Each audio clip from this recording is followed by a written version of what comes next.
I would just, thinking in terms of, well, not only tide conditions south of Kelsey Bay down to Seymour Narrows, the weather conditions need to definitely pay attention to the forecast, because during the summer months, and especially during the Tribal Journeys time, we get high westerly winds anywhere from 15 to up to 30 knots during the day. I would say probably the best time to travel is during the flood tides. It calms down. If there is,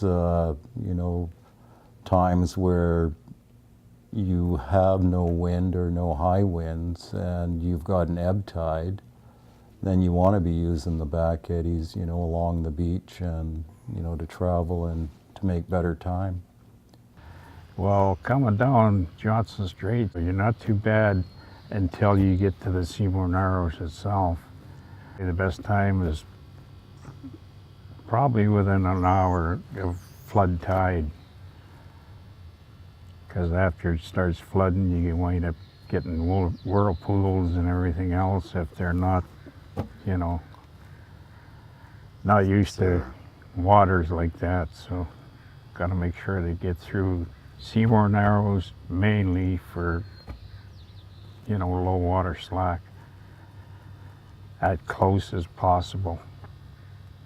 If you hit that at low water, you just keep coming through and stay right in the middle of the channel pretty well, and you're fair tide all the way. Fair tide all the way, yeah. You'll be picking up speed as you're coming, because the tide's changing. Yeah, you're shooting right by. But like I say, there's a back eddy here. It's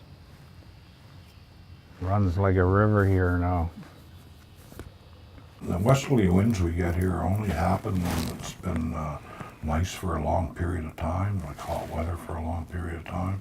It's all the winds. The winds are created by rushing into the interior.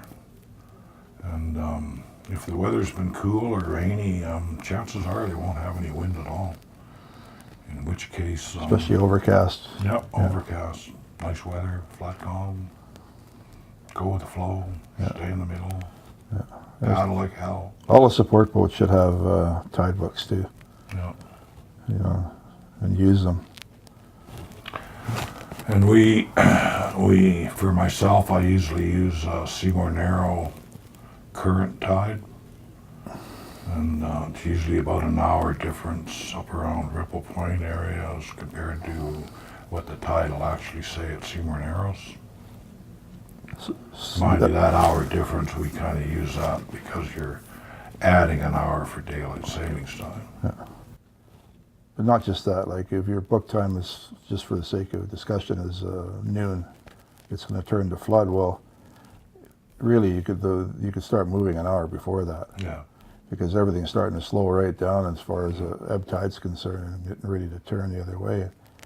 And then, the canoers have the opportunity to take a good chunk of territory with the flood tide. Mm-hmm. I don't know if I have any specific advice as far as support boats, during that time. But if they do have bad weather and an ebb tide, that's when they really want to be close to the canoers, because the conditions get awful. I know in areas where I fish locally, it's not unusual to see 4 and 5 foot swells, on an ebb tide and high westerly. And I'm pretty sure it's equally as bad, if not worse, in the Kelsey Bay area. So, there are areas that they really need to pay attention to, and I would say anywhere in that Kelsey Bay to, I guess, Camp Point, and anywhere from Ripple Point down to Chatham Point during an ebb tide and high westerly. The sea conditions get terrible. At the outset, I would recommend that, once you're, to, say, Kelsey Bay, I think really you want to try to focus on traveling at a flood tide. It takes the sea condition down because, of course, the tide now is flowing with the wind. And that would probably be a better time to be traveling. It's going to turn to flood. Well, really, you could start moving an hour before that. Yeah. Because everything's starting to slow right down as far as ebb tide's concerned and getting ready to turn the other way. And then, take a good chunk of territory with the flood tide. Mm-hmm. Catch the last part of the ebb tide in the Yeah. back eddies. Yep, for sure. There's a lot of areas, south of Kelsey Bay, if they want to pull in somewhere to wait for a tide change, which probably take about 6 hours. There's just very many spots that they could pull into, like, Palmer Bay, Little Bear, Rock Bay, Otter Cove would be an ideal area, which isn't too far from their destination. I believe they're going to hold up in Browns Bay. Worst case scenario, there is roads going into Into the logging camp and Rock Bay. Rock Bay and the logging camp. There is haulouts there. Worst case scenario. And they could truck their canoes from there to Canberra River. Or they could be towed. Yeah, we're told. I think, after Brian brought that up, there's another consideration too, that there's certain places cell phones don't work out there. Yeah. So Pretty well right down to just about, if you've traveled a Quadrashore from Chatham Point down, you should be able to get a cell phone on the Quadrashore, right? Yeah. Without a booster. yeah, And if you're out in the middle on the Vancouver shore, from Ripple Point all the way to Seymour Narrows, you will not have any cell phone, unless you have a booster. One thing about the Seymour Narrows too, in the slack water, any slack water in the Seymour Narrows, traffic goes through, like a lot of tugs, the cruise ships. We always go through if we're traveling through slack water, and that's probably the busiest time is right around that 1 hour of slack. So that they have to be watching out for that too.